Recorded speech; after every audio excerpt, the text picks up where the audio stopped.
be sy ny maro le tokony ho lany dia ajanona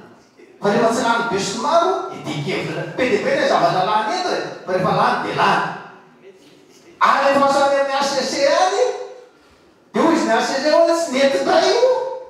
ka izany anie janona ento mandritry ny efataona dimy-taona anao lalàna sy anao zany zavatra zany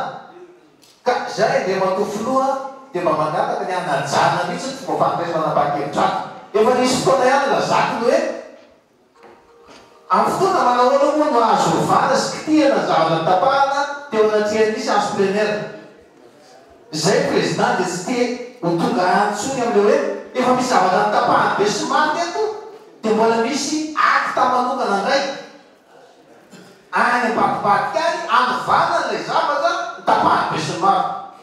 ka aloha vakina batsilana eto zany le resaka mba tsy tiverina amire antsony izay fa aloha zay zavatra tapaka dia matofoloha